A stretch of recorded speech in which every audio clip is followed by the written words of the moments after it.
Good afternoon, everyone. This is Siti on behalf of PHN Technology Private Limited.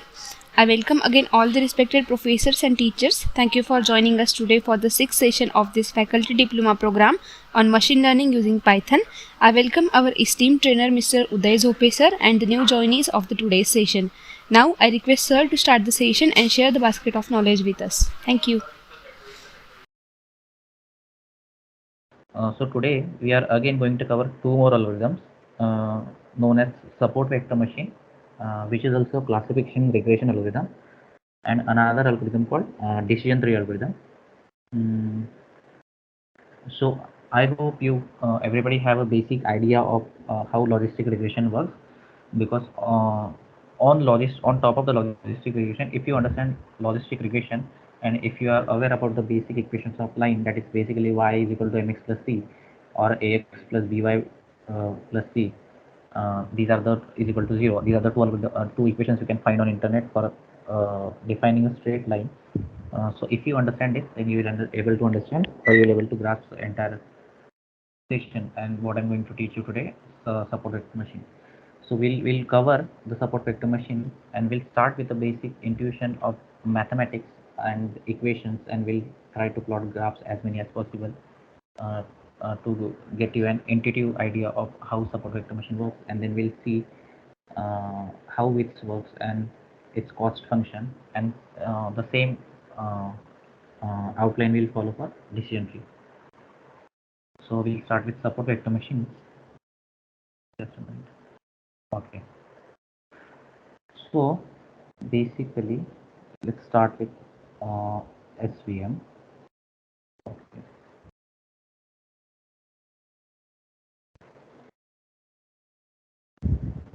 SVM, which is stand for support vector machine. Okay. Now support vector machine will help us to solve two tasks. First is classification. Again, second is regression.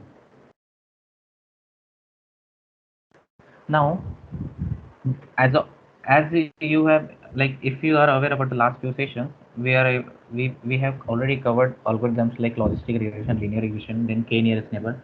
Also, k nearest neighbor was also helpful for doing performing both the tasks. Like k nearest neighbor, KNN was helping us to do a classification as well as regression. We have seen examples of that as well. So now we will focus most importantly on classification of for support vector machine, and we'll try to understand all the mathematics behind it, how support vector machine works. Just a minute. Okay.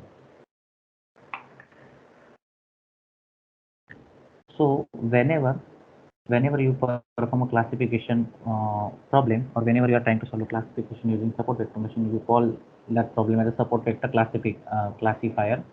So as I already told you, if you have a intuition about the logistic regression, and if then it will be helpful for us. So basically support vector machine is a similar like logistic regression, but you add very few elements to work it to make it slightly better than logistic regression in classification task. So what are those elements we add, or what are the constants we add, we are going to see.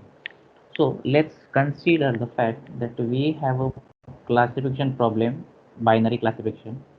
Binary classification problem. We are taking binary classification because it will be easy for you to understand, and it will easy for me as well to explain you.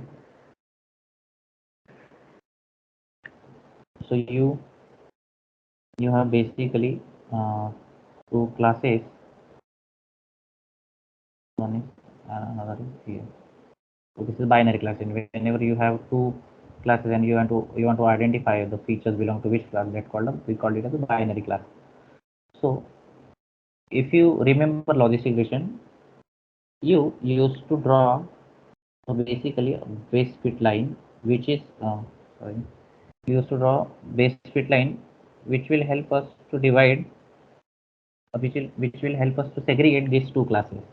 So we can easily separate these two classes by using this plane, or you can call it as a hyperplane or base fit line. We used to call it a base fit line if you remember logistic regression. So basically in support vector machine, what we do, we draw two more lines. Now where we draw those lines? So we draw one line here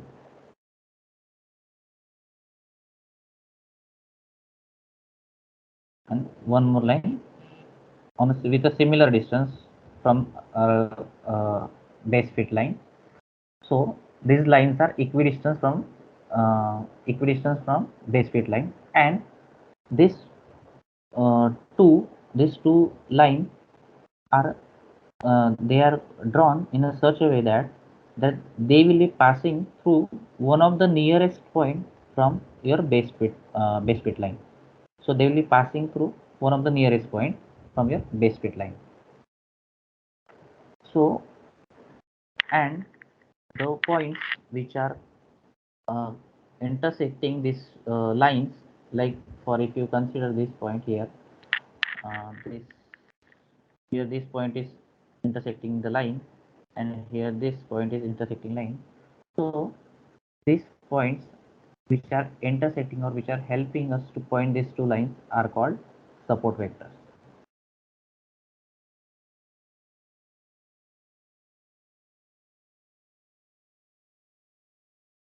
And we call this line as a base fit line or hyperplane.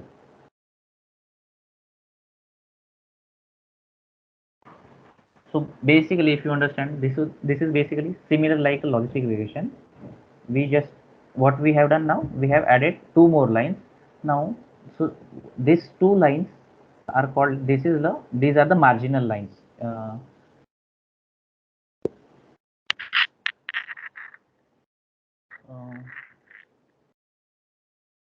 this these two are your marginal lines.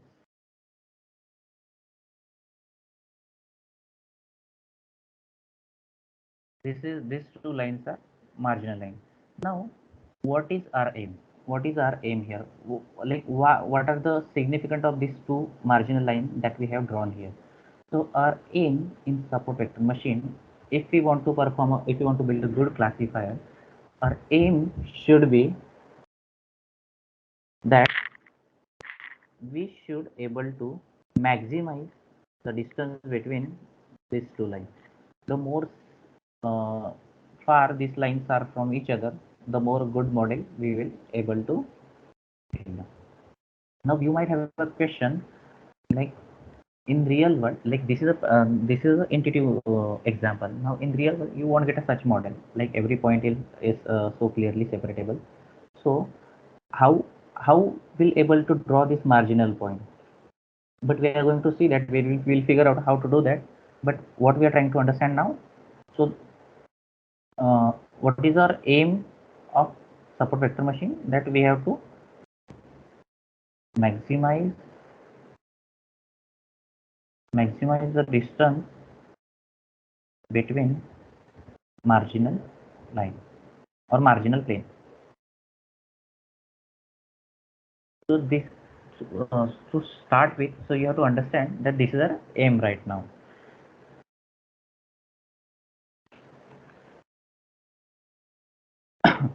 So there are few concepts, like if you get such line where you are able to separate data clearly, so such lines you will call them, or you will call that phenomenon, or you will call that hyperplane is hard marginal line. So for example, you can see here in the diagram that we have drawn the two marginal lines and not a single error are there. Like no single points is occurring inside the marginal line. So this entire problem is 100% accurate, and this is clearly separable. So such hyperplane are called hard marginal lines or hard marginal hyperplane. You can also call it hard marginal plane. So now if what if there are some errors occur here, and here are some points inside inside your marginal line, then this hyperplane, you'll call such a hyperplane soft marginal hyperplane. So hard marginal plane usually you don't find in the real world. Usually you have to understand everything will have in a data will be mostly in the form of soft marginal hyperplane. It was just basically to understand you what if you came across the terminology that what is a hard marginal plane and what is a soft marginal plane, you will able to understand, or you will able to differentiate between both of them. Now we'll understand everything by sorry scenario. We'll understand everything by scenario. Now, as I already explained you, so what we are doing here, what we are doing here is that we are drawing a line, as we discussed in logistic regression as well.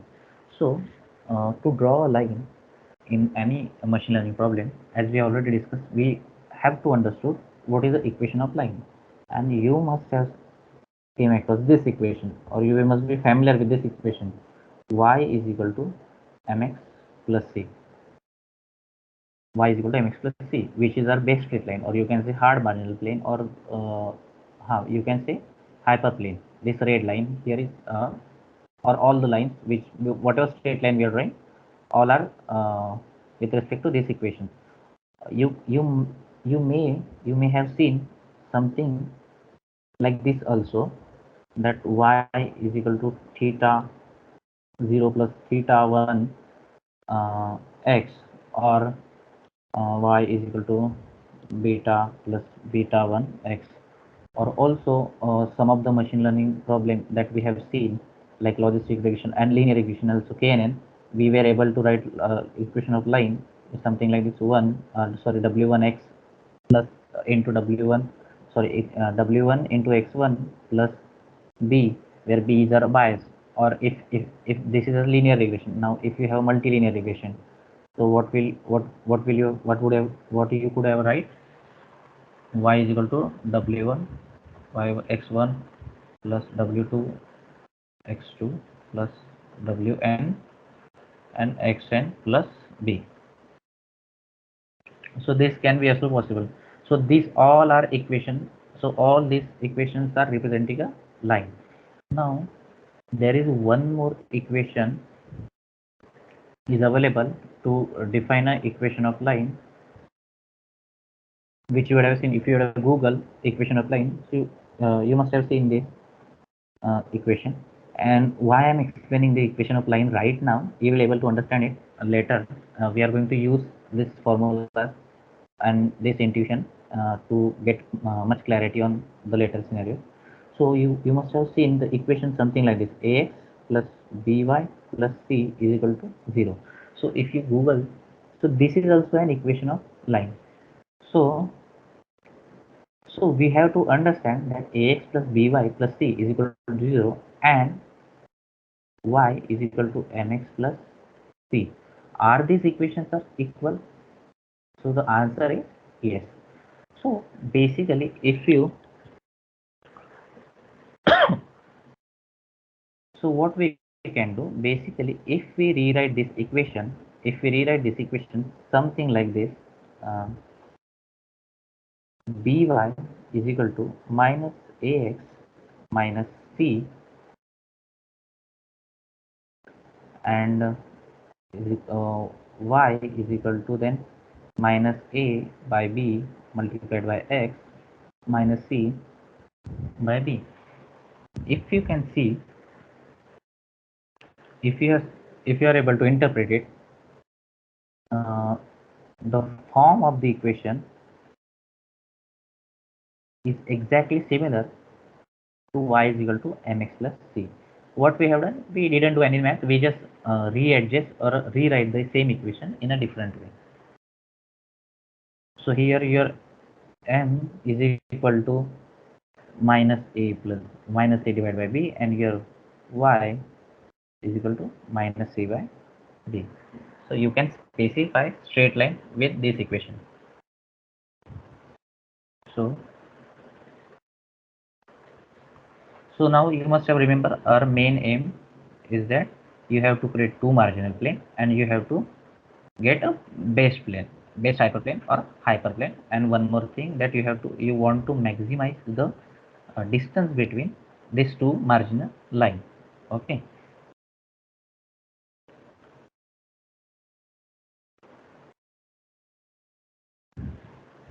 Now there might be a scenario like like I have drawn here a very clean scenario. There might be a there might be a problem statement you might face, that this is your these are your points and these are your other points. So if you draw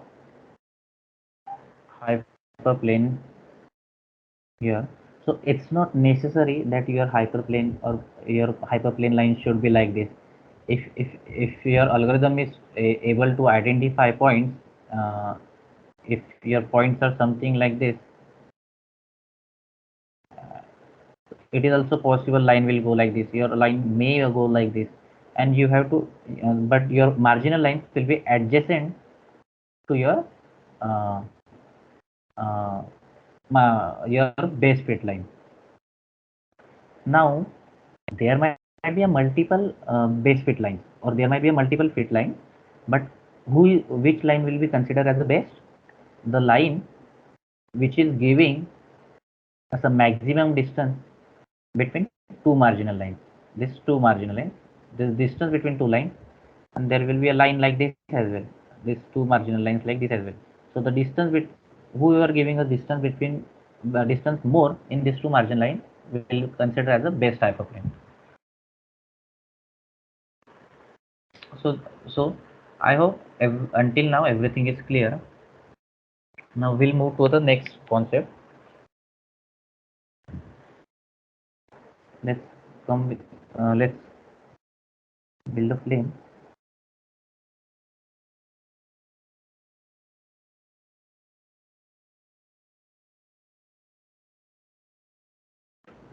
Yes. So let's try to solve a problem. Yeah, one more problem. So I'll tell you how support vector machine will interpret it, will or you'll understand it mathematically. So this is a base fit line that we have drawn here to segregate two classes, and will represent this line in an equation. Assume 3x plus 2y plus 4 equal to 0. We are assuming, just let me rewrite again.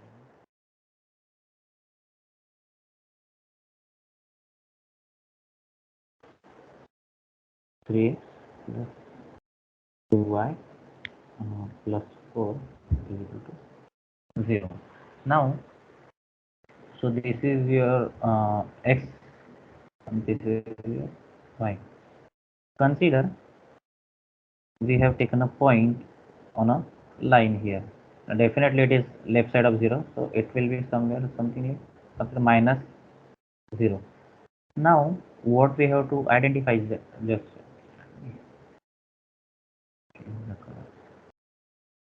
so this is where we have got a point on line which coordinates are minus 4 comma 0.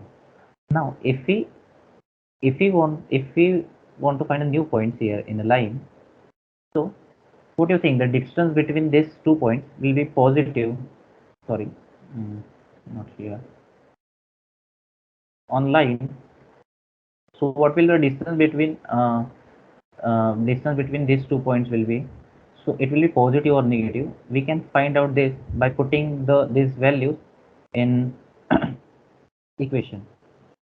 So we'll put those value in equation, that is minus 4 and 0. Mm, 3 minus 4 plus 2 into 0 plus 4 is equal to 0, minus 12 plus 0 plus 4 minus 8. So now you can see the point is negative. Let's consider we have another point here, which is 4 comma 4. Now if we put this value in equation, so it's 12 plus 8 plus 4 is equal to 0, 24. Like if you can see, this is your negative value and this is a positive point. Now what you can identify from this?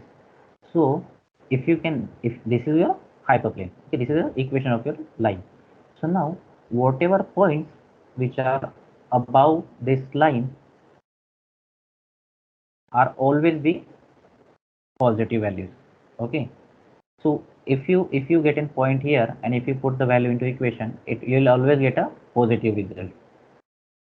Similarly, if you get an point, if you put a point here and below the line, you will always get a value as a negative. So this this is you have understood right now. Now you have to understood that now we have understood that what we are able to identify from a straight line, that if the points are above hyperplane, means in this region, then your outcome will be positive. Yes, positive. And points are below the hyperplane, your outcome will be negative. Now we have to represent this line. Till now we were representing this line in the form of ax plus by plus c. Now we have to represent this into w transpose x plus b is equal to 0.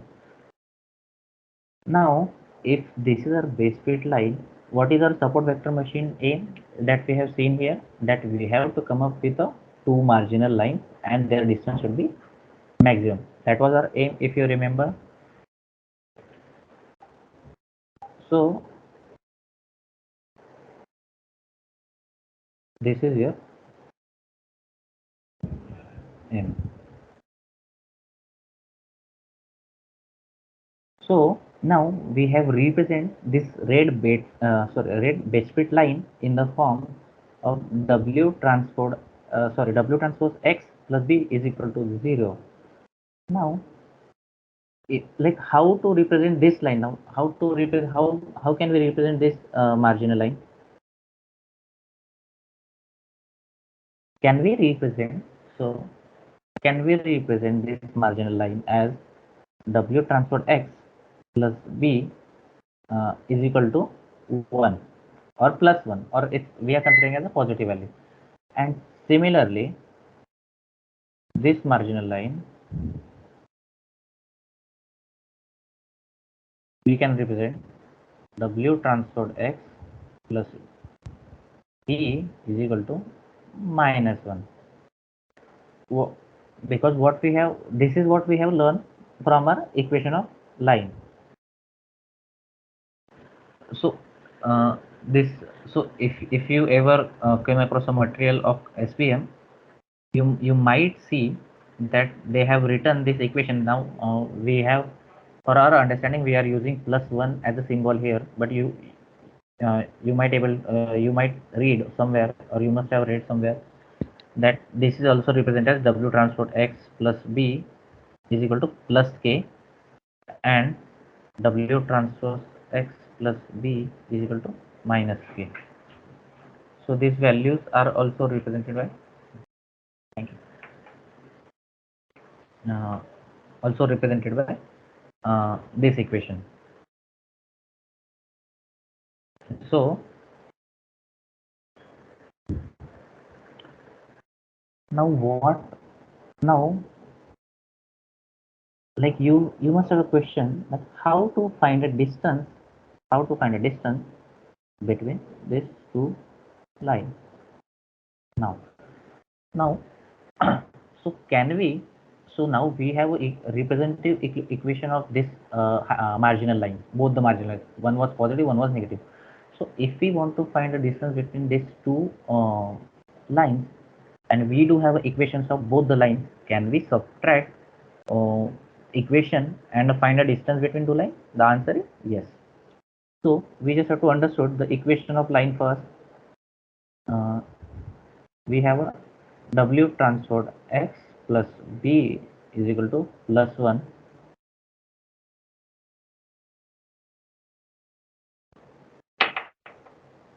and W transport x plus b is equal to minus 1.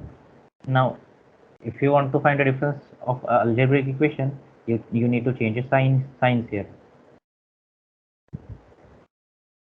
So this is gone. So this is first W transport x, just a minute, will be the solution here. So it's your x1, it's your x2. Third here also, sorry, I forgot to mention here. This is 1, this is marginal line 2, 1. So your equation will be, the outcome of the equation will be x1 minus x2 is equal to 2. So now if you understand the equation of line, so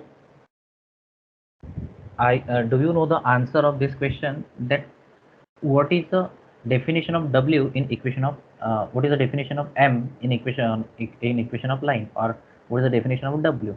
So basically, if you aware about this question, then W represent a slope, slope actually.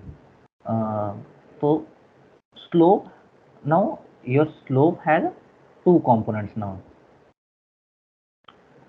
One is magnitude and other is vector.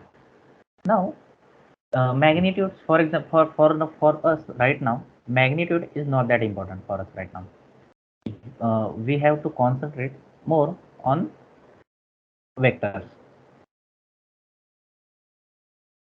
So now what we have to do, we are concentrating on vector now. So our next aim is, how can we add vector? Vectors are supposedly represented by notation like this. Sorry, notation like this. Okay, so this is a representation of vector. So now whenever, if you want to convert this equation into a vector, so what will you do? You will simply divide equation both sides with the magnitude of vector. Now magnitude, if you are not aware of this mathematical intuition, again, magnitude of any vector is represented something like this. Okay, I hope you have this clarity. So if you divide this, you divide both the side of equation with magnitude of W, so what you will get, W का vector value मिल गया, vector value you got the W. So now, so this is your W vector. Now from where you got this value? From this equation. Now what is our aim is, now we have to, in support vector machine, we have to maximize this value. So this is what SVM tells us. So your aim for support vector machine is, you want to maximize by changing W and B, you have to maximize 2 by W. What is this now? This is your marginal plane distance. Now there are constraints that we have to understood, because that we have got from this entire graph or entire intuition that we have drawn here. We got two equations. From that we are able to identify two constraints. Now which are those two constraints? So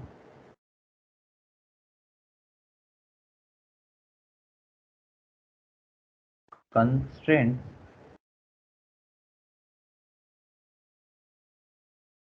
for SVM equation, which is okay, which we want to maximize.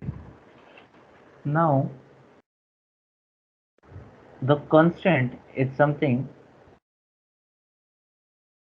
So constraint, first constraint is that it's such that, so if you have y,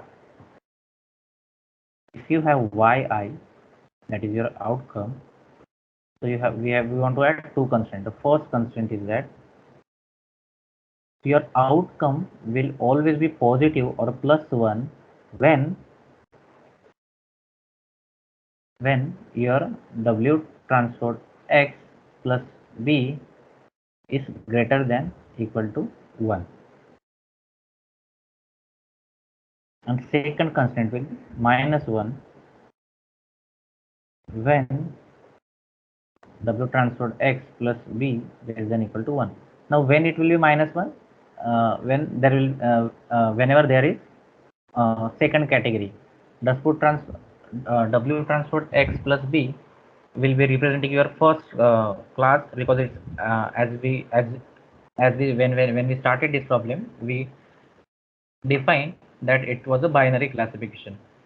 So whenever your outcome you will be it will be class 1 when the w transport x plus b uh, is greater than 1, and it will be other class when your outcome of the equation will w transport x plus b less than equal to 1. So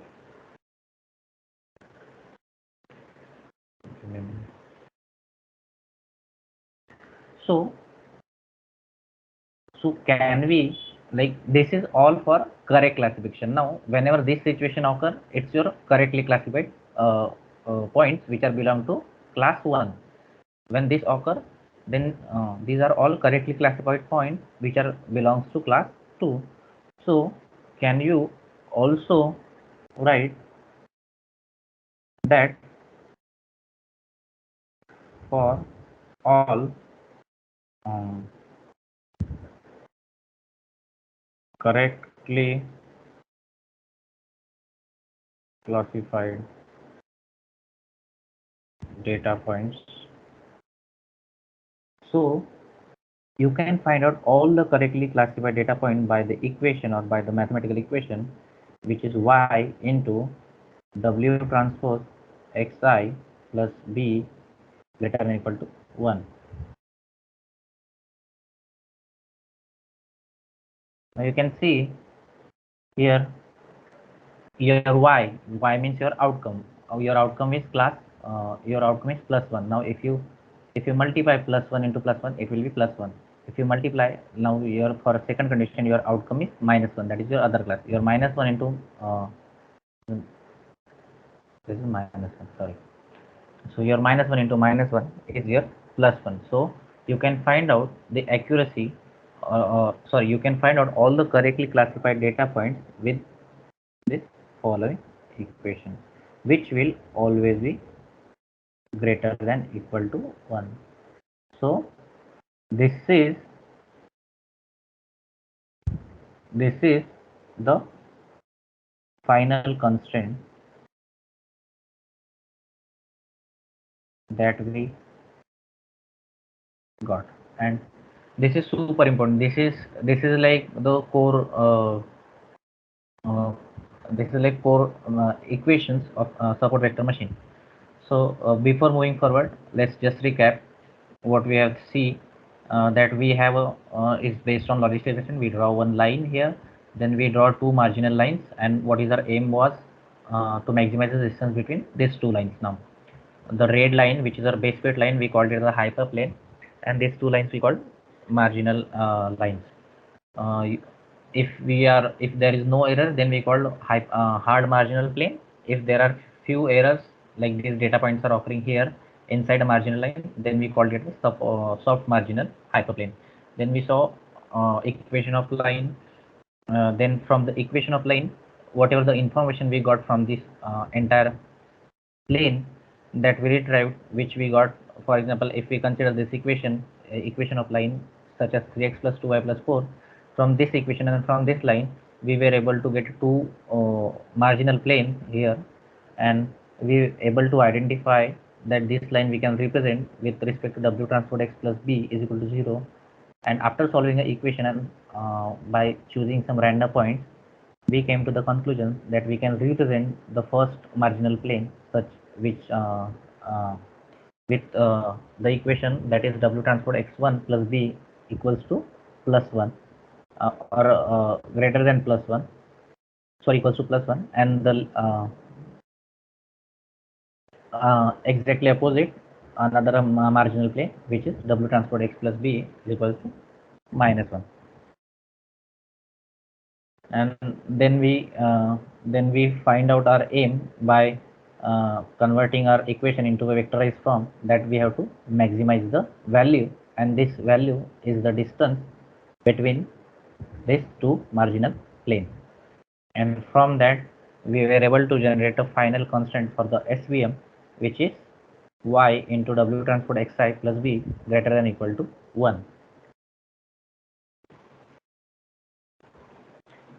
This is what we have seen. So if you remember the cost function that we have seen, cost functions usually are the error rates, or the error occurs in the function. Or for example, if you have a 70% 90% accuracy and 10% accuracy inaccuracy, so that 10% is some costing that you can consider as the cost of the that is a error rate in of your algorithm, that you can say. So if so now what we have right now, so we have, we what we can do right now. So whenever we have came across a loss function, sorry, this is our cost function right now. Cost function and loss function, these are the terms which you can use interchangeably. So now what we are doing here with respect to SVM, that we have got an equation that is 2. This is a marginal distance, and our current aim is to maximize the distance between the line. Now can we because in regular machine learning we always, our aim is always to minimize the loss function. Okay, now we are here maximizing the distance between two lines. So can we rewrite this equation such as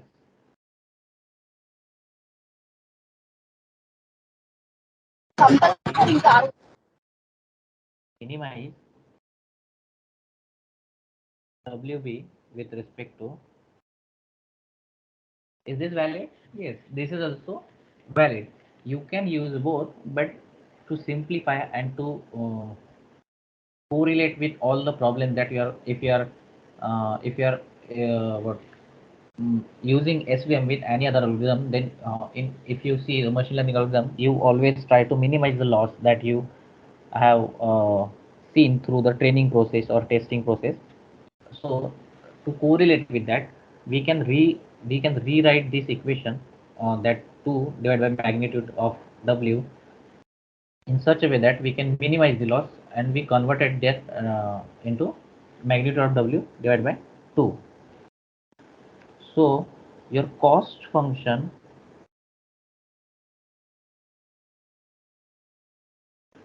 for SVM is to minimize your cost function with respect to W and B, with the value of W and B equals to W by 2. Now there are again, as we have discussed, there are certain hyperparameters that are available for SVM as well. Just like learning rate was available there for uh, learning rate was available for logistic regression. Then we have a value of k in k nearest neighbor. Those element and those constants were are hyperparameters for this for that algorithm. So in if you remember in k nearest neighbor, if you change the value of k, then your accuracy or your performance of algorithm is also changes with the value of k. So if something, if there are some constant or some way which are affecting the outcome of your algorithm, and you can find out, like if you want to understand the hyperparameters of the particular algorithm, you can simply go on a page of sklearn, and you can find out the hyperparameter with respect to every algorithm that you are going to learn, or that you want to understand, or you want to implement. So first is ci. I'll explain one by one what are these hyperparameters.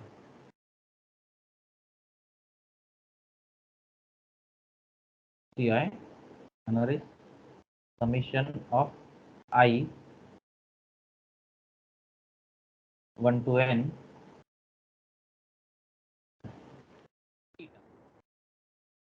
So eta is basically a Greek symbol. We'll understood it. So let's see what is ci.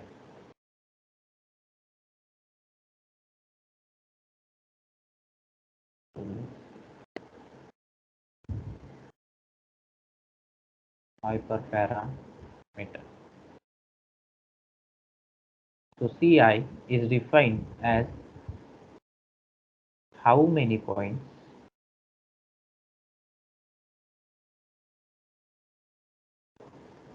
you want to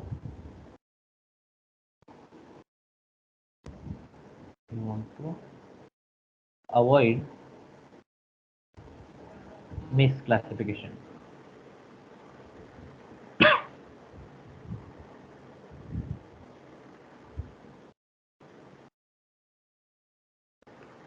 Misclassification. This is what your ci. You want to avoid, or you can avoid with this hyperparameter.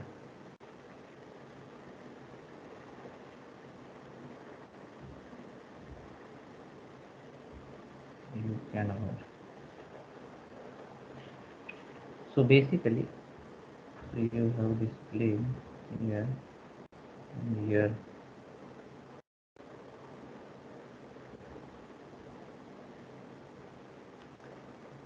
This is your base fit line. This is your marginal line. As you know, we have already discussed real world. You won't get such a clean shot, clean data. So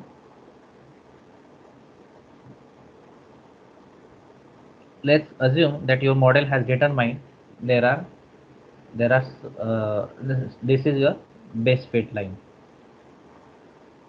Now consider you have some data points that are misclassified, which are somewhere will lie here. Okay, these are your misclassified points. Now what your ci will tell you, that you right now you must have find out the best fit line, and you are able to achieve somewhere around 90% accuracy on your model, but still some of the points are misclassified. Some of the points which are the points these are the points which are coming under the marginal hyperparameter. Now what your ci will tell your training process, or your while performing hyperparameter, it will tell that I am able to like I am okay with 10 misclassification points. Okay, but don't change the my base fit line. Okay, if for like it is allowing your model to keep some errors. So that is what your CI will do. So now if you want to calculate the value of CI here now, so you have 1 2 3 4 5 6 7 8 9 10 11 12. Your CI value will be 12 here. So all it will tell model CI value is equal to 12 will tell model that 12 points, if they are misclassified, then I'm okay with it. So this will your do. Now if with a 12 point, if your model is reaching 90% accuracy, so basically hyperparameter tuning is something like it's a concept that we use for improving the accuracy. Now you can play with this value, you can make, because this is now we are able to see here in the picture form of pictures now here, or in the form of diagram here, but you won't able to find out such value, or you will not able to understand what will the optimum value of CI will be there to perform this hyperparameter, and how we are going to find the optimal value of this, like whether the value will be 12 10 2 1 2 3 whatever value. So for that we do hyperparameter tuning. For hyperparameter tuning, what we do, we use random search CV and grid search CV. So random search CV is a random cross validation, and grid search CV is again another types of cross validation. So what usually you do, you pass a list of uh, CI values.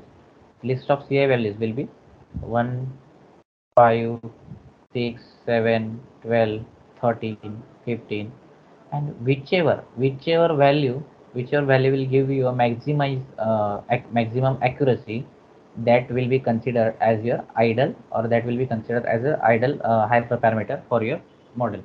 So this is how this concept of hyperparameter is working for your model.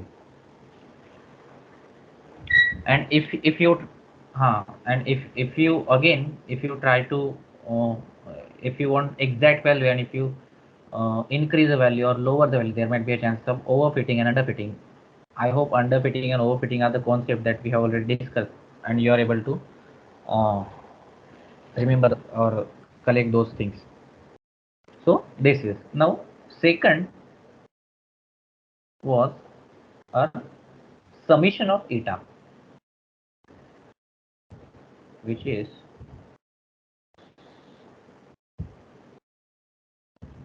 2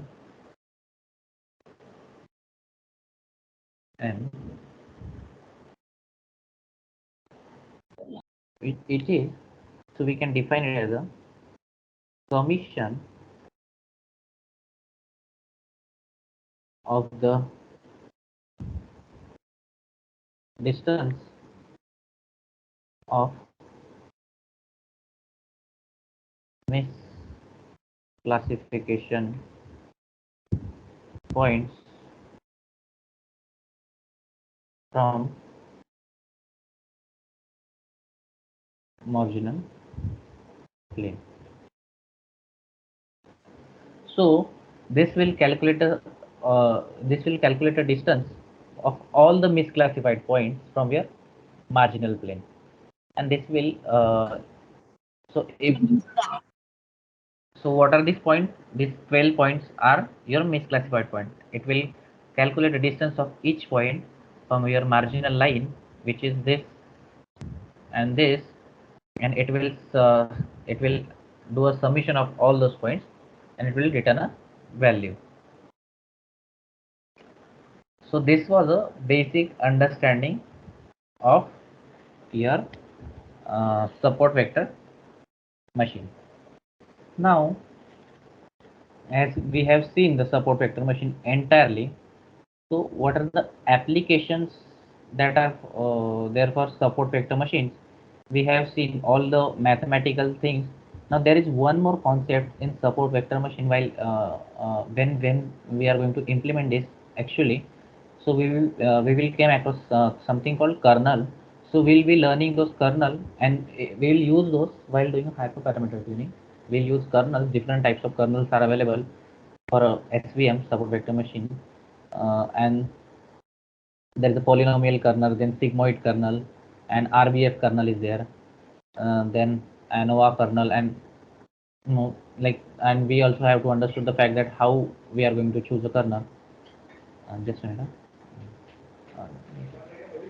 Okay.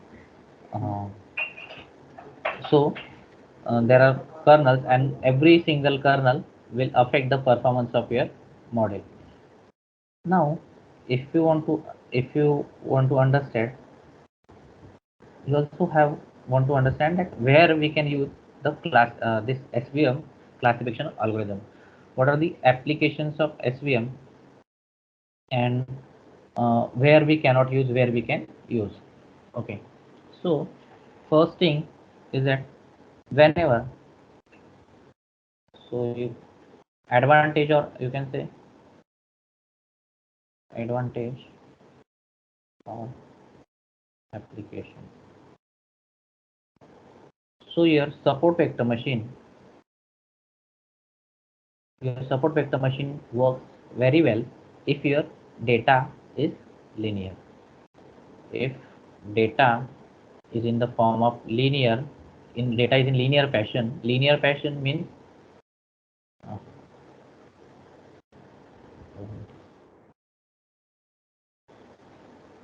your data is in linear fashion. Linear fashion data is represented such as, you have something like this.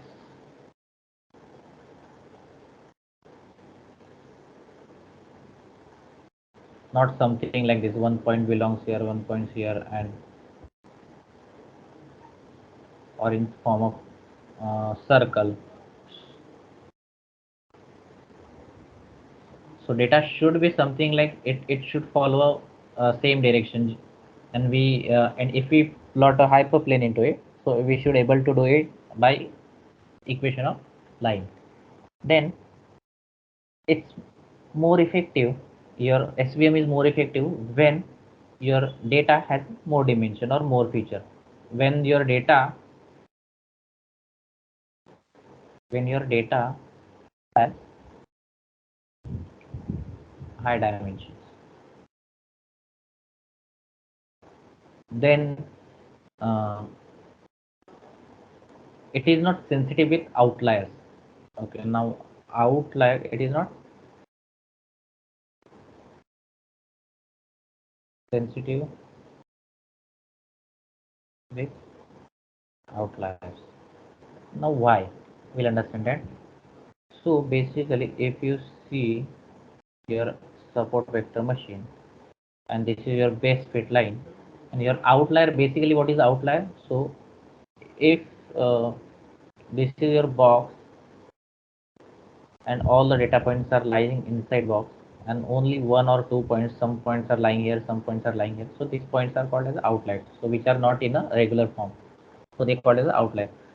So in support vector machine, your points usually if you found a base fit line, so usually it will separate 95 or 98% your data, and it doesn't matter whether your one point belongs here or other points belongs here.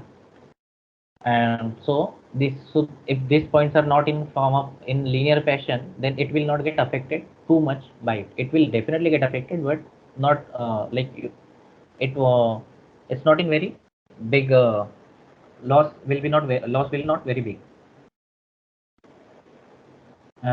They also, we can use support vector machine, so you can use SVM for image classification as well. Okay. Now where we cannot use SVM, or what are the challenges or disadvantage?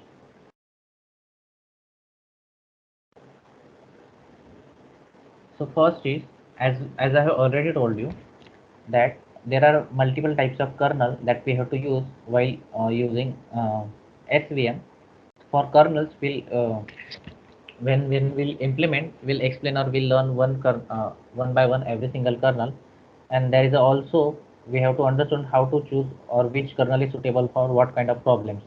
So choosing a kernel is very difficult task or challenging task. Choosing a good kernel is challenging.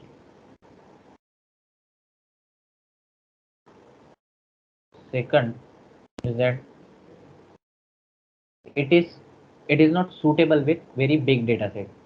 So if you have something like Amazon reviews data set where all the customers reviews for all the products are available, the data set have that data set almost have some 1 million records, so it will not work very well with that kind of data set. So whenever if the size of data set is bigger, then SVM performance will be down. So this one. And again we have seen two hyperparameters with respect to SVM, that is C and the summation of eta. uh, as already we have seen what are those hyperparameter, but it's again difficult to choose what hyperparameter we have to choose. We have to what is the what setting or what setup we have to do, or how to identify the right value of hyperparameter, that we can do using grid search. But doing a grid search or doing a cross validation is again a computationally very heavy procedure, because as we have understood that we divide entire data set into multiple parts, depends on the value of k. For example, our k cross, if we are doing a k cross validation and our value of k is 10, then we have to divide a data set 10 times, and our model will be trained 10 times again, and we'll find out 10 different results. And then we have to choose a value of a very high, we have to choose a value of uh, hyperparameters which are giving a very high accuracy. So this is a basic intuition of support vector machines that we have seen. So I hope everybody understood the support vector machine. Today in current session we are not going to implement it in Jupyter Lab, because we have already seen so many problems. We have already implemented KNN, then linear regression and logistic regression. What we'll do, we'll finish a decision tree algorithm, and in next session we'll implement. I'll give you a big data set, some which will have at least 2-3 thousand records, and will perform linear regression, logistic regression, support vector machine, then k nearest neighbor, and decision tree, and we'll compare the results of all the algorithms. We'll also perform EDA, so it will be a recap kind of session, and then we'll move towards a deep learning, because we'll be finishing a almost all the classical machine learning algorithm. So this is what support vector machine is. Now our next uh, our next topic is that decision tree algorithm.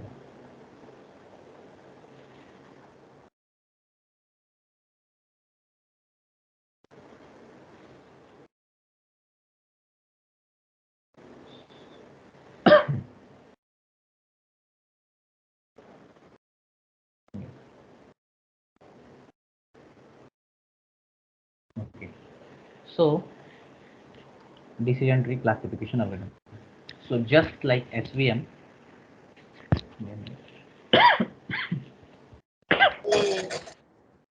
just like uh, support vector machine. So we have now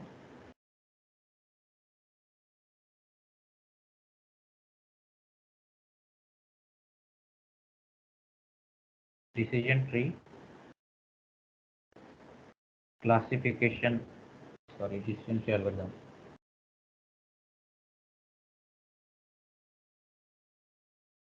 Again, with just like support vector machine, it can use to perform two tasks. One is classification, another is derivation. I hope people are aware about what is a task regression task do. We have already implemented the problem of house price prediction. That was a case of regression. So let's start with decision tree. So decision tree algorithm is basically supervised machine learning algorithm that we can use for this classification as well as regression problem. But if you see its application and if you see its implementation, it's mostly used for a classification problem. It's basically a tree structured classifier, and everything is presented in the form of tree. So if you are familiar with the data structure and algorithm, you have one data structure called tree, where you have nodes, branches, leaf nodes, root. These are the concepts in tree data structure. So we'll understood how this algorithm works and why it's considered as why it is considered as one of the most simplest and easy to understood algorithm. It because it involves very less mathematics and it's very easy to understand as well, compared to all other machine learning algorithm. So it has a it has a tree like structure where we have internal nodes and we have features of data set, then branches represent the decision rule, and there are each leaf nodes which will represent the outcome of your algorithm. So let's see how this entire uh, decision tree algorithm is look. So on top you will have a root node, which is your first decision, where you will be taking first decision. Don't worry about the concept, I'll clear one by one. Let me draw it. So it's your root node first, then you will have, I'm drawing it in the form of flow chart, but it's something very similar with this tree structure. Okay, so this is again your decision node, then you will be having a leaf node, then this will be again leaf node. Leaf nodes are your outcome. Again, if you have here decision node, then there might be a leaf node here, and it can have one more decision node. So the depth means how many layers or how far from root node we can go. It's depend on the what kind of problem you are solving or the complexity of data that is available to you.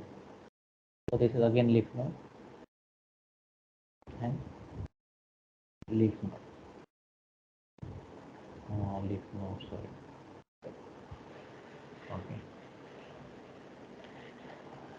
So now you can see here are two in decision tree. There are two nodes. Okay, here two nodes which are representing as that is, one is decision node and one is leaf node. This is decision node, this is decision node, and the end on the last here, these are the all leaf node. Okay, so decision nodes usually they are what they do, they will they are used to represent or used to make any sort of decisions, and can have and will have, from that decision they will have a multiple branches. So for now I'll be telling you everything theoretically, and then we'll see everything, or we'll draw entire diagram just like this. For example, we'll be taking an example and then we'll draw a line and we'll make a decision, then we also see a line. Before going there, just understood the concepts of how decision tree will work. Now, as we are aware about the fact that decision nodes will help us to make a decision, then leaf nodes are output of those decisions, and it will not have any sort of branches, because these are the outcome. This is your final outcome, this is your final outcome, this is final, this is also this is circuit, sorry, this is final. And now whatever decisions are being made here are on what? So your data set will have columns or features. You can use these terms interchangeably as well. Columns of the dataset or features. From those features, you can uh, you can generate an equation which will help us to make a decision. So, for example, age. For example, in your if you are in a class and if you want to segregate the students, all born in month of January are left side and other months are on right side. So some such sort of decisions are being made here, and it will divide your entire data set into multiple branches and multiple trees. So so we called this entire diagram as a decision tree because it's very similar to a tree, and it start with a root node which is and which expand further. So this is your root node, and which is expanding further, and it's also constructing a tree like structure. So in order to build a decision tree algorithm, we have to understand a classification and regression. We have in order to build this decision tree, we use classification and regression tree algorithm. Now, what are these algorithm, and what it these are the very simple algorithm which they basically ask questions, a simple question based on the answer which will be given yes or no. If yes, then go left side. If no, then go right side. And if yes, then it will split into further trees, further sub trees. If no, then it will output it will give you a leaf node, and it will give you a result, or vice versa. So this diagram is explaining us an entire node, entire. This is a basic idea of decision tree now. So why decision tree? So as we have already discussed, this one of the most simplest, and it is something like we human do in our regular life. If we like something, then we choose. If we doesn't like, we don't choose, or we'll find out an alternate option for that. So just the way we human thinks in our mind to make certain decisions, it's working on very similar phenomenon. So that is why it's one of the easiest algorithm to understand. And so let's see what are these concept, or what is root node and decision leaf node, then what is splitting, then what are the branches, and then what is child node and your parent node. And then we'll see from the example how this entire decision tree algorithm will work. We'll see multiple examples, and there are few important formulas which are very simple, just like information gain, and there is entropy and Gini index. What are those? We'll see them now. Okay, so first is that what is root node? Okay, the root node is from where the decision tree starts. So this is your root node. Okay, and it represents the entire data set. So now this root node will contain all of your data set. Okay, for example, whatever data set you are loading in your data frame variable using the pd.read csv function, all your data set will be held by your root node. Okay, which and your root node will be divided into two or more homogeneous sets. Just like here, this was your root node, and it's get divided into two subtrees now. So half of data belongs here and half of data belongs here. So now your leaf node, these are your leaf node. Your leaf nodes are final output node, and tree cannot be segregated further after getting a leaf node. So from here you can see we do not have any sort of segregation. From here you can see we do not have any sort of segregation. From here we have, because this is not our leaf node, this is your decision node.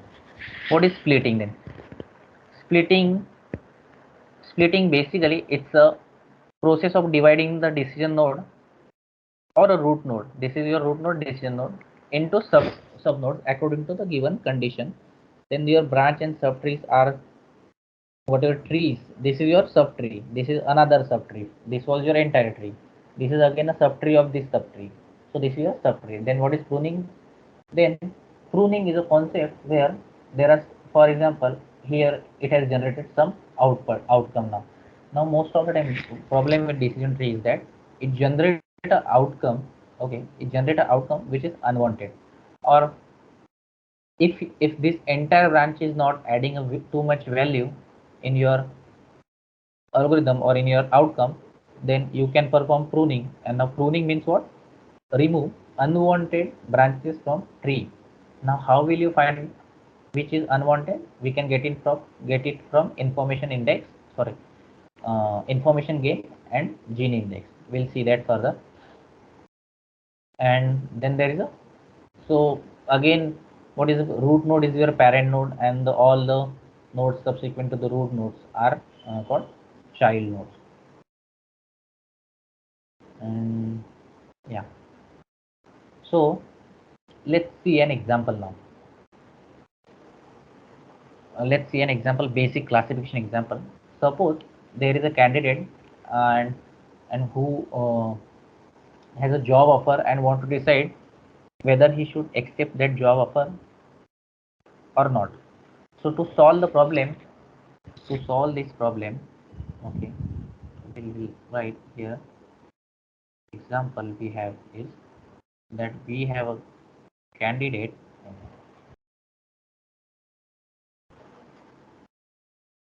we have candidate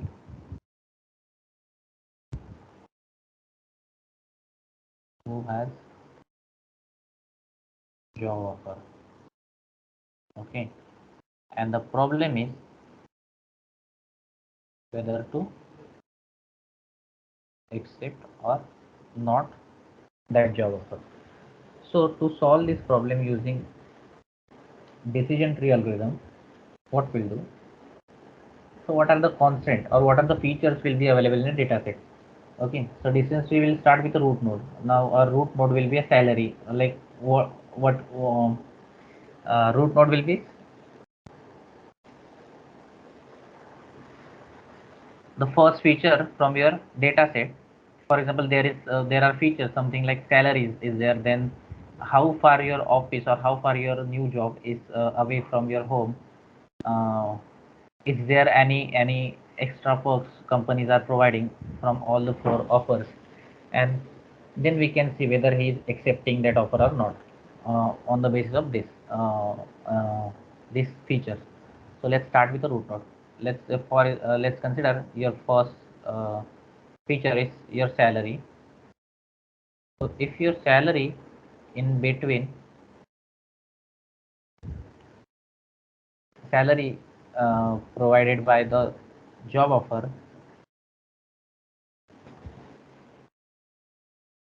is between somewhere around 5 lakh to 8 lakh per annum.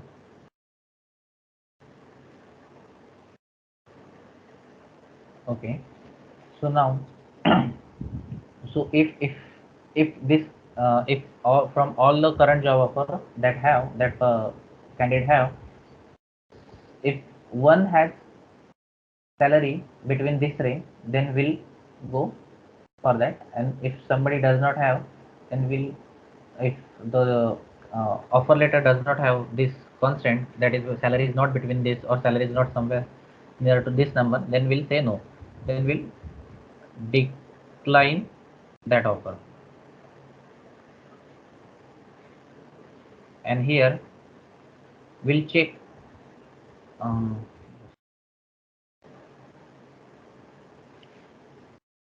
here now after selecting an offer, there is another constraint now or another feature that we have with respect to this job. Okay, whether this job or whether the office location, how far from home. Okay, if it's too far,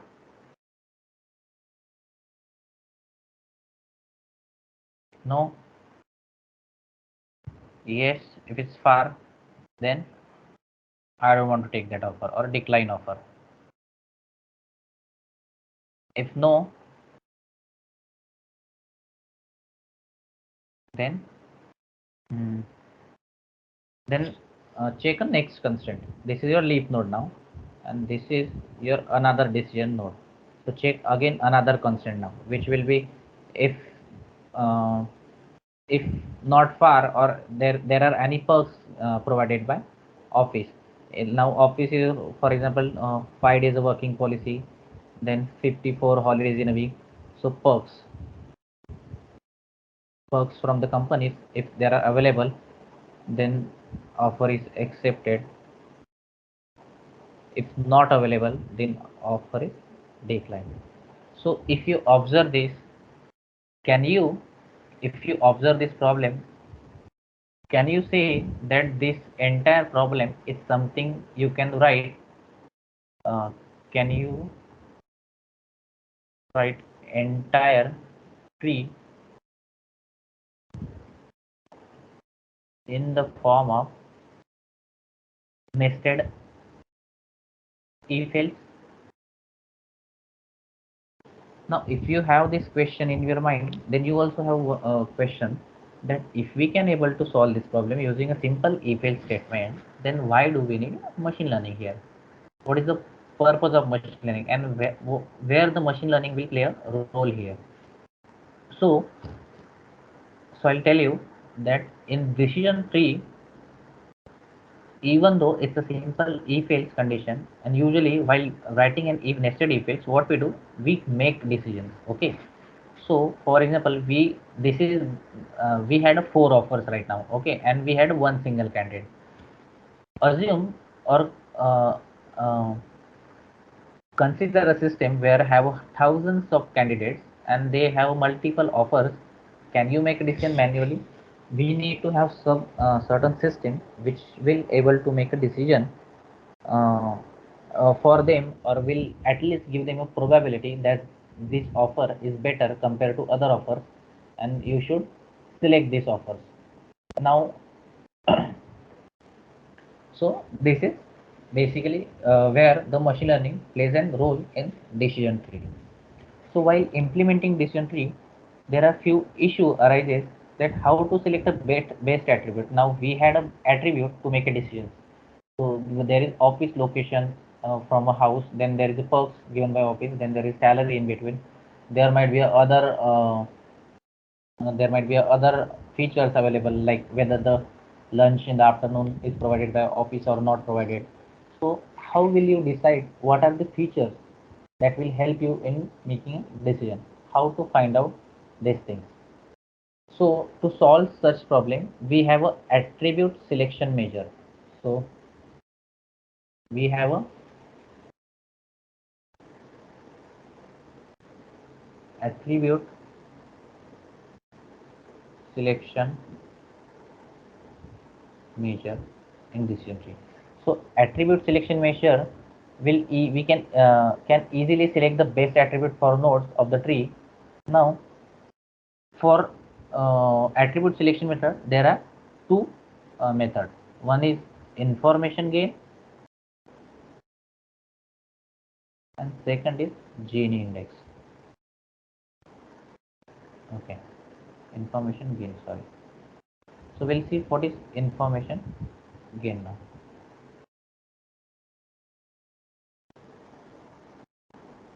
Okay, so basically information gain is a measurement of changes in entropy. Okay, now uh, remember one concept that I'm going to use further right now, that is entropy. Entropy is a very big concept, something which will have to dedicate us very which to understand this entropy concept we'll have to arrange a special session for this. But I'll basically give you an idea what this entropy means. Entropy basically help us to identify impurity or unimportantness of a particular node or a particular feature. So this is, so basically right now understood this. Okay, so entropy, it will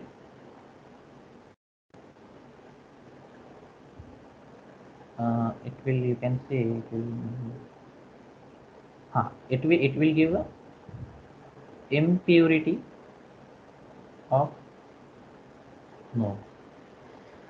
Now, if you want to understand entropy in detailed manner, you can go on Google or you can ask ChatGPT to explain entropy, because it has high.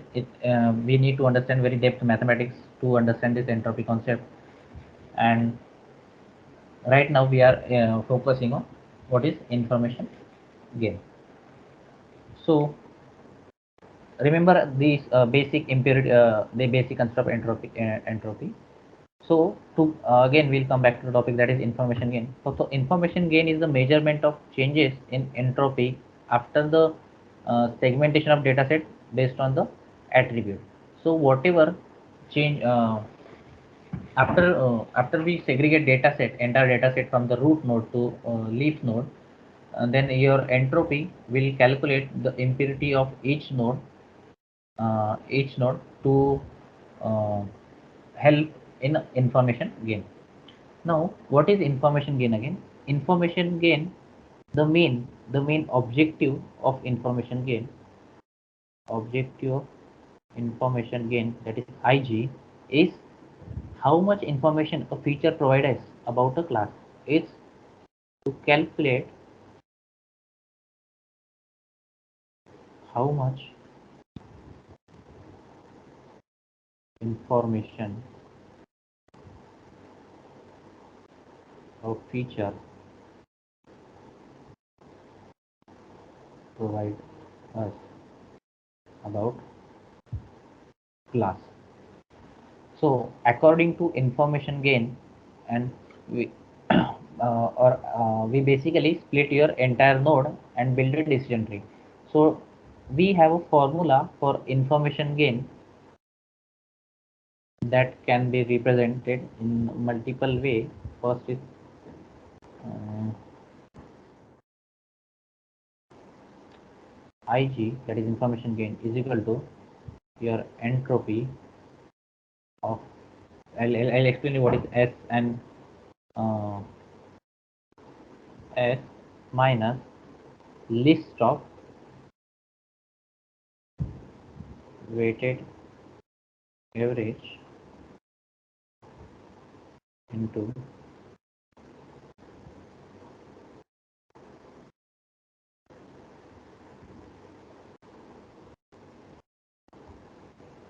entropy of each feature. Okay. So if you understand that the objective of your information gain, if it defined as a calculating an information of feature providers about the class, so of so what is your decision tree should do? Your decision tree algorithm should always remember this decision tree algorithm should always tries to maximize the value of your information gain. The more information we have about a certain feature which is representing certain class, then the more it will be helpful for your algorithm to make a decision or to make a clear decision, because it is understanding or it has found out all the patterns regarding that particular features. That is what you do in the machine learning. Your algorithm always try to find out the best patterns that you on your data.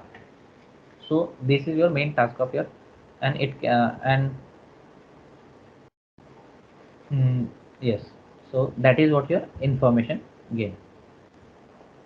And also, I'm not going to explain you this entropy right now, but I'll give you a basic intuition of what is the formula of entropy and how it gets calculated. So entropy here, S stand for, I forgot about it. Here your S stands for total number of samples.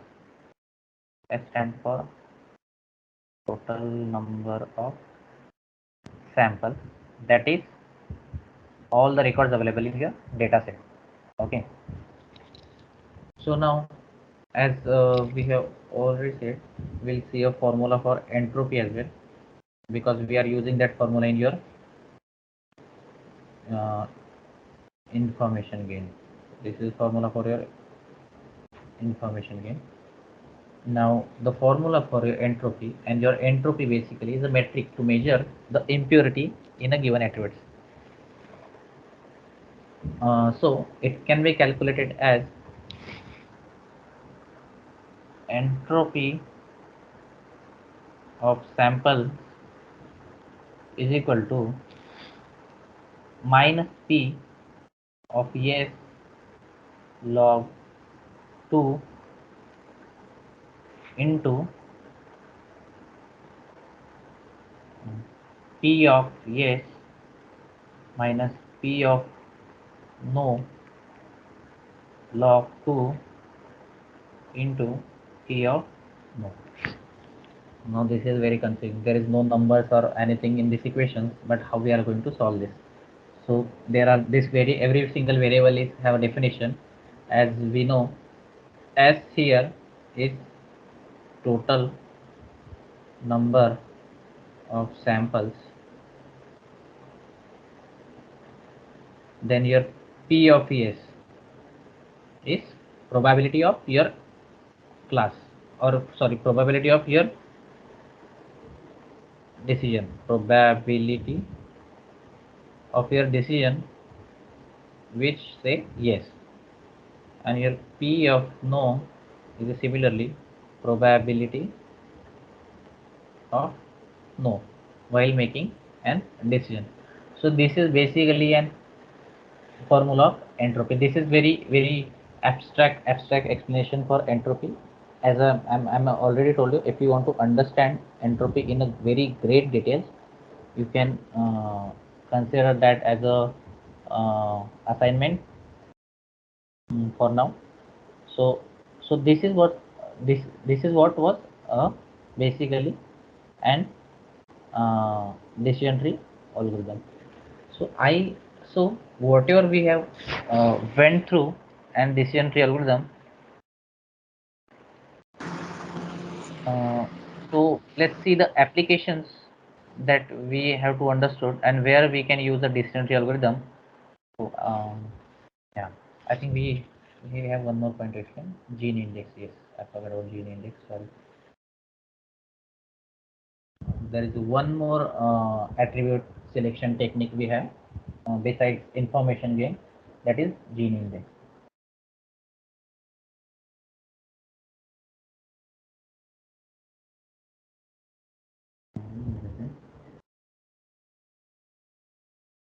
Gene. Okay. So now what is gene index? So gene index have a formula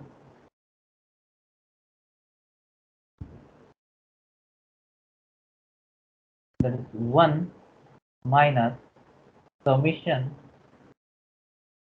of j from j to probability of j square. Now we'll so this is a formula. And now what is gene index? Okay, we don't have to go into a very greater details of this mathematics. Gini index we use very rarely for an information gain, or IG is one of the most used ASM techniques that is available in regular classification algorithm. For gene index you don't have to understand this formula, but I'll explain you what your gene index is now. So gene index is basically similarly as like entropy. It's measure the impurity or purity of it's measure it's a metric for impurity and purity, which we use while creating a decision tree in the classification regression tree algorithm. uh, I think that is the basic definition for Gini index, and that is what it is. I think even while whatever problem I have solved, I have very rare scenarios where I have used Gini index. And whenever we'll use a random forest regression or ensemble techniques, then we might be using gene index or IJ, and we'll compare the results. Then we might able to understand what actual difference they made on our outcome.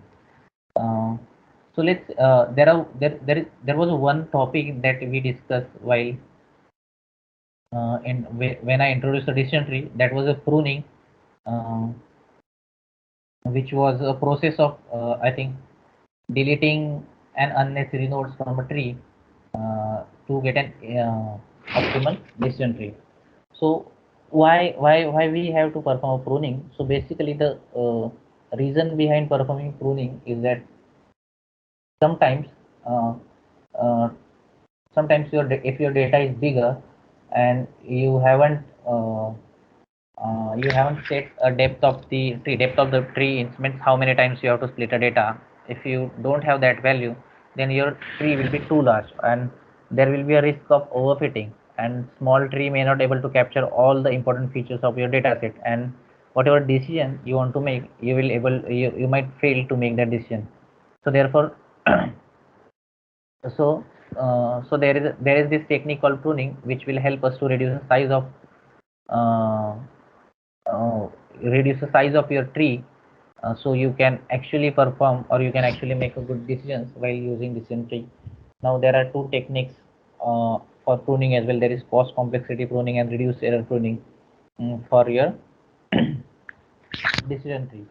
Now what are the advantages and disadvantages where you can use a decision tree algorithm, where you cannot use a decision tree algorithm? So um, if your problem is simple, for example, if you want to predict the weather, where if there will be a rain or no rain according from uh,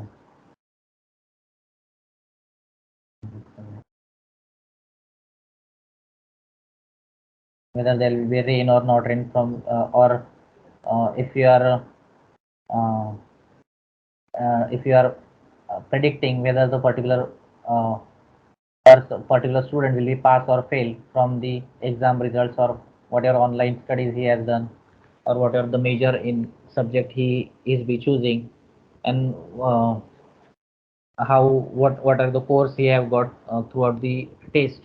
So if you have certain features, you can use very if this is a very basic problem, so you can use a decision tree here. And there is one more very famous problem is famous for introducing decision tree, that is weather prediction. I'll share that problem with you as well.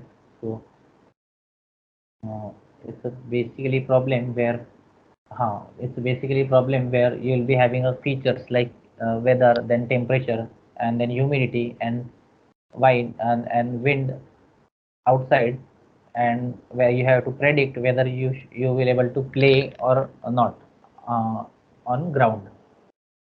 So now you will be having basically supposedly 10 rows, and all the weathers will be sunny, cloudy, and rainy season, and temperature might be hot, mild, and cool. Humidity might be high, normal, low, and wind will be weak and strong. So you have to find out the perfect combinations. For example, if your weather is sunny and temperature is hot, humidity is also high, and wind is weak, then you will not able to play because your temperature is high and humidity is high. So it's not good for your health. So this kind of decision or this kind of problem if you have, then you will able to use a decision tree in that kind of solution. So as it also helps this the one of the core advantage of decision tree is that it will allow you to see all the possible outcome of your problem, because you will be having opinion for every single decision that you have in your problem. So that is why, even though if it's negative, if your decision is making negative impact, you will able to see that this particular decision is not good for you, or all the possible whatever negative and positive decisions that we are going to make are you can see through decision tree. And in decision tree, usually in, for example, in logistic regression, in linear regression, to before going and k nearest neighbor, before doing and before submitting data to your algorithm, you used to perform a pre-processing. Pre-processing in the sense, if there are any null values, you have to check, and if there are null values, then you might have to remove all the rows which consider null values. In regarding a decision you don't have to do all this, whether your data is containing null value and noise, it can work with all sort of data. So that these are the advantage of decision tree. And what are the disadvantage of decision tree? It consists a lot of layers. For example, if your tree has a number of dates that you if your depth of your tree is increasingly very large, then it makes very complex to make a decision, or it makes very complex to get a value of y, because of numerous layer will be available. And there might be a overfitting issue for your decision tree algorithm. So there is one better version is available for decision tree that we called as a random forest algorithm, random forest classifier. So basically what random forest classifier is do, it will create a combinations of your decision tree, which will be which will arrange with which will be arranged with multiple uh, sorry combination of multiple decision tree, which will have different parameters. And that integration of multiple decision tree will be called as a uh, this is what basic functionality of random forest. And also the disadvantage for this decision tree is if your class have multiple levels. For example, we have seen that this works very well for binary classification in your examples. So if you have multi class or a number of levels more, then the decision tree might fail. So now there are some hyperparameter available for a decision tree as well, like we have seen in mm, what support vector machines, that is p value of c and summation of eta that we have seen. So what are the need of hyperparameter in decision tree? So when you saw we do splitting, this is your root node, then this is again root node, this is again root node, this is again leaf node, this is root node. Now how will you able to understand that where you want to stop the splitting of your entire data set? This is important now. So if you are not aware about this constraint, then as we already discussed that your data set or your decision tree will be very complex and it will be overfit, and whatever small trees it has generated, they will be overshadowed by this length of the tree, and your outcome of the or your outcome for the test for training data will not be good. So this is basically question you have.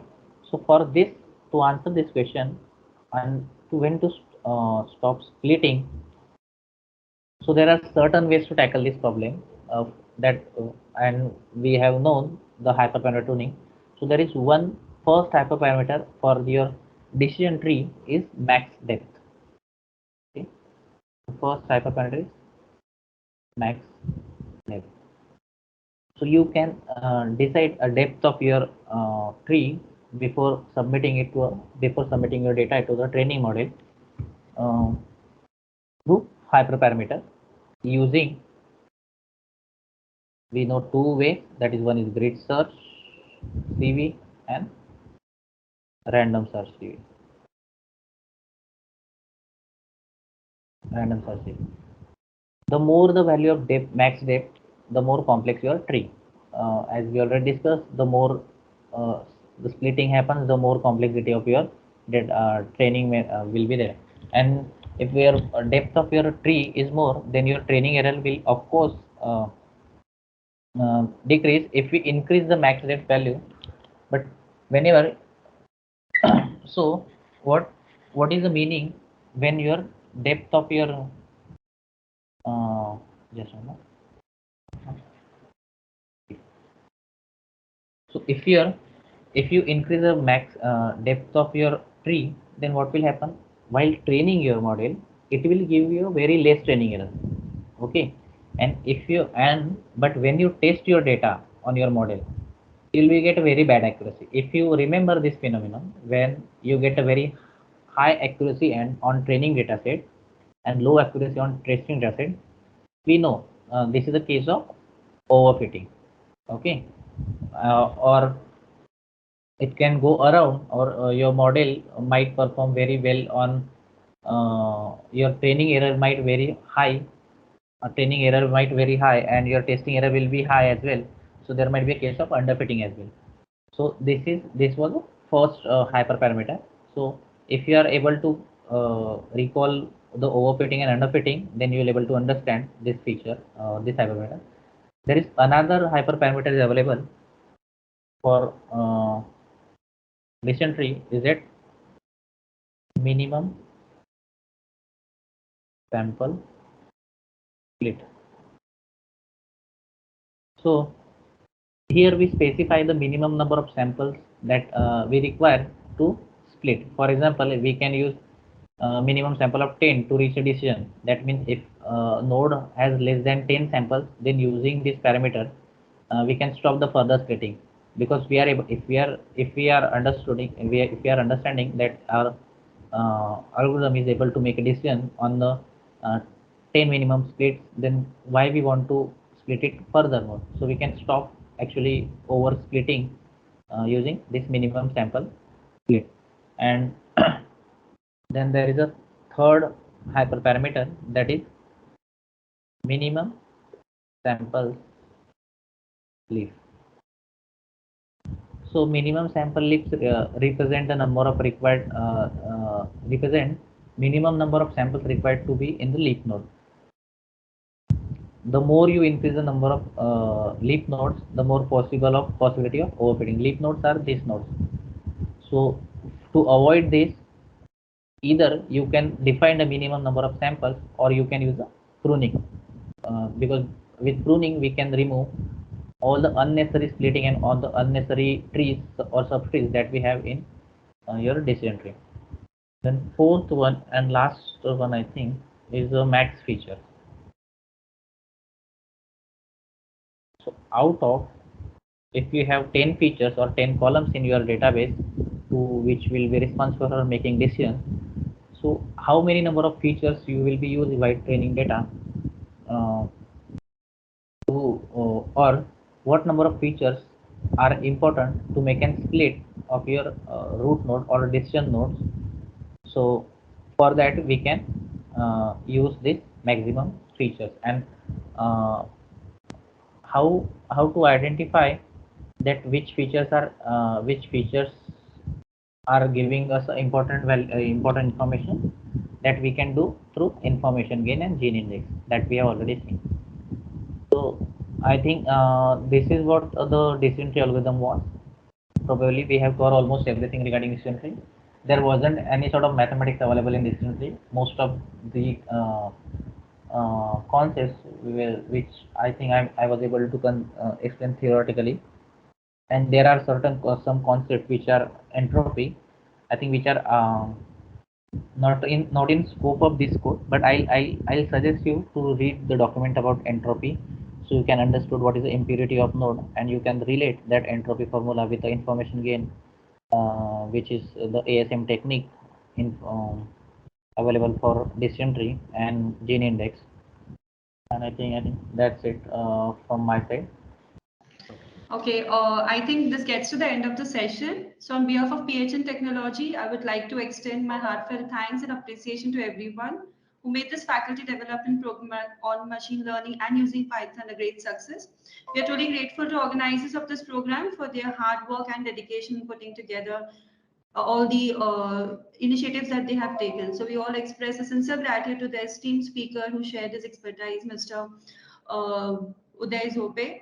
And I really thank you all for attending this session and getting it possibly done.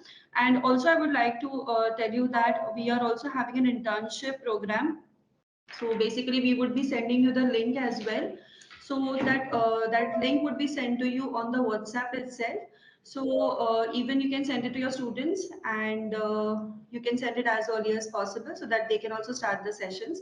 And I thank you one and all who are new joinees as well today. So thank you so much, everyone. Thank you, Uday sir, for giving your valuable time, and also the participants as well. Thank you so much, one and all. And there's an attendance sheet sent in the chat box. So whoever has not filled up the form, kindly fill up the form. Thank you so much. Have a good evening.